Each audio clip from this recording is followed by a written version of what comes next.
देश की राजधानी दिल्ली में कोरोना महामारी भयानक रूप ले चुकी है। दिल्ली में कोरोना संक्रमण के बढ़ते मामलों को देखते हुए गुरुवार को मुख्यमंत्री अरविंद केजरीवाल की अध्यक्षता में सर्वदलीय बैठक हुई। इस बैठक में बीजेपी, कांग्रेस समेत कई पार्टियों के नेता शामिल हुए, जहां कई अहम फैसले लिए गए। दिल्ली में अब मास्क नहीं पहनने पर 2000 रुपए का जुर्माना लगेगा। इसका ऐलान खुद मुख्यमंत्री अरविंद केजरीवाल ने किया। उन्होंने कहा कि पहले 500 रुपए का जुर्माना लगता था, लेकिन कई लोग अभी भी मास्क नहीं पहन रहे हैं। लगातार लापरवाही देखी जा रही है। इस वजह से जुर्माने को बढ़ाकर 2000 रुपए कर दिया गया है। अभी एलजी साहब के पास गया था मिलने के लिए। मैं एलजी साहब को सारी कोरोना की जो दिल्ली की परिस्थिति है उससे उनको अवगत करा के आया। हम दोनों ने माना कि दिल्ली के अंदर जहाँ जहाँ दिल्ली में बहुत सारे लोग मास्क पहन रहे हैं, लेकिन कई लोग अभी भी मास्क पहनते नहीं हैं। तो लोगों को मास्क पहनवाने के लिए कई बार जब कहने से बात नहीं बनती तो फिर थोड़ा सा टाइट करना पड़ता है। तो फाइन अभी 500 रुपये था, इसको बढ़ा के 2000 रुपये फाइन किया जा रहा है कि जो मास्क नहीं पहनेगा उसके ऊपर 2000 रुपये का फाइन लगाया जाएगा। लेकिन इस बार ये महामारी है और आप ही की सेहत के लिए, अपने परिवार की सेहत के लिए हम ये कदम उठाने पे मजबूर हुए हैं। छठ पूजा मनाएं, अपने अपने घर पे मनाएं, बाहर एक साथ किसी भी तालाब या किसी भी ऐसी वाटर बॉडी में एक साथ ना उतरें। आपको बता दें कि राजधानी में 24 घंटे में मौत का नया आंकड़ा सामने आया है। बीती रात जारी हुए आंकड़ों के मुताबिक एक दिन में कल सबसे ज्यादा 131 लोगों ने जान गंवाई।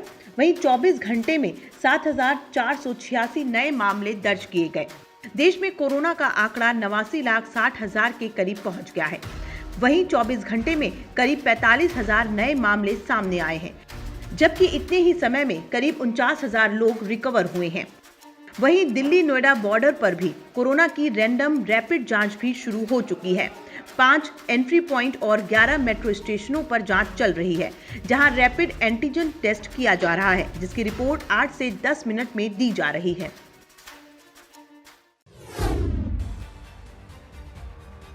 सुप्रीम कोर्ट ने गुरुवार को एक महत्वपूर्ण फैसला सुनाया है।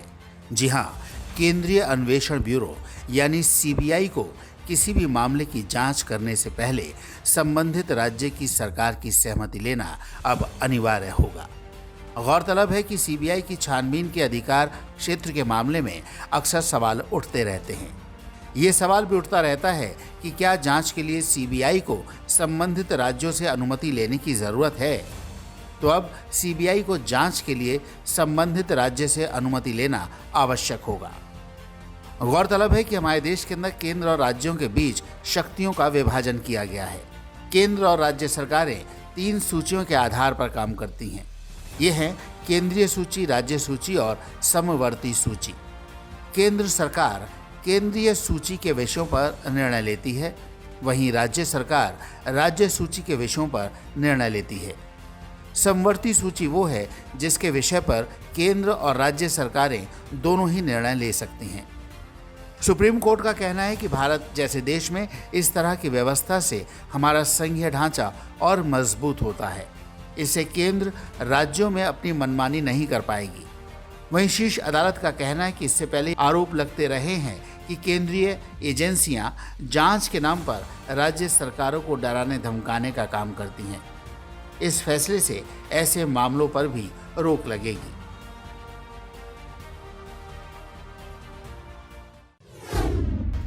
उत्तर प्रदेश में बेटियों की हत्याओं का मामला रुकने का नाम नहीं ले रहा है। लगातार हो रही मासूमों की हत्याओं से प्रदेश में महिलाएं अपने आप को असुरक्षित महसूस कर रही हैं। ताज़ा मामला उत्तर प्रदेश के औरैया जनपद से है, जहां पर 7 वर्षीय मासूम बच्ची का उसके घर से अपहरण किया गया और फिर उसे मौत के घाट उतार दिया गया। आपको बता दें कि दिवाली के एक दिन पहले बच्ची का अपहरण हुआ और 7 दिन बाद गांव के ही पास बलखंडेश्वर मंदिर के पास बच्ची का शव गड्ढे में पड़ा हुआ मिला। 7 दिन तक पुलिस उसकी खोजबीन करती रही, लेकिन नाकाम रही। हालांकि एसपी का कहना है कि पुलिस मुस्तैदी से उस बच्ची को खोज रही थी।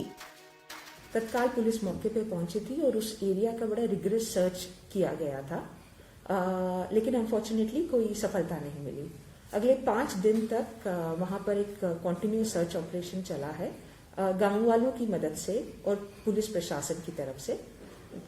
कई घरों को खाली करवाकर प्रॉपर चेक किया गया। बच्ची की फोटोज, पैम्पलेट्स वगैरह फोन, व्हाट्सएप, सोशल नेटवर्किंग के माध्यम से शेयर कराए गए। इसी के साथ साथ आसपास के 10 किलोमीटर का दायरा मानते हुए करीब 8 गांव ऐसे चिन्हित किए गए थे, वहां पे भी जाकर गांव वालों के सहयोग से सर्च वगैरह कराया गया। वहीं बच्चे के परिजनों का आरोप है कि पुलिस ने खोजबीन में लापरवाही बरती है। गांव में भी इस घटना को लेकर बहुत तनाव है। पुलिस के प्रति लोगों में आक्रोश है। लोगों का कहना है कि पुलिस ने समय से बच्ची को ढूंढा होता तो इतनी बड़ी वारदात ना होती। साथ ही ये भी बड़ा सवाल उठता है कि आखिर कब तक उत्तर प्रदेश में बेटियां असुरक्षित रहेंगी। बेटियों की हत्या, अपहरण, बलात्कार जैसी घटनाओं पर आखिर कब लगाम लगेगा।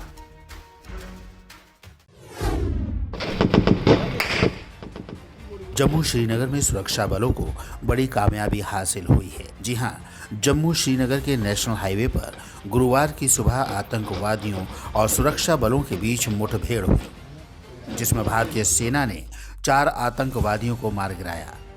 दरअसल सीआरपीएफ की 160 बटालियन और 137 बटालियन के जवान और जम्मू कश्मीर पुलिस के एसओजी गश्त पर थे। उन्हें जानकारी मिली कि एक ट्रक पर कुछ आतंकी सवार होकर आ रहे हैं, जिसके बाद ट्रक की तलाशी ली गई और उसी दौरान पुलिस पर फायरिंग हुई। इसके बाद जवाबी कार्रवाई शुरू हुई। ये मुठभेड़ लगभग 3 घंटे चली। इस मुठभेड़ के दौरान 4 आतंकी मार गिराए गए। हालांकि 2 पुलिसकर्मी इस मुठभेड़ में घायल हो गए। It appears that the plan of the terrorists was something big, because never in the past has each terrorist been carrying 3 AK-47 rifles. This is the first time where such a huge recovery. They were on their way to Kashmir Valley?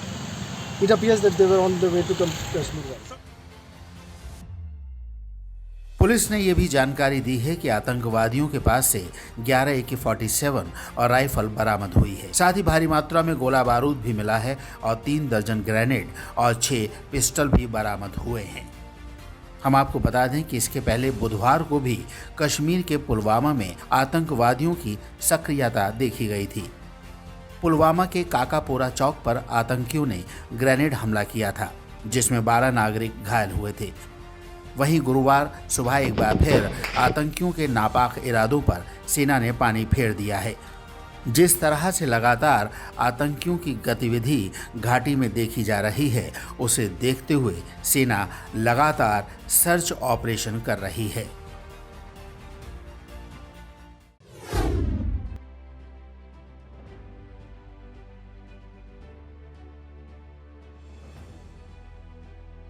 पूर्वी लद्दाख में चीन भारत विवाद खत्म होने का नाम नहीं ले रहा है।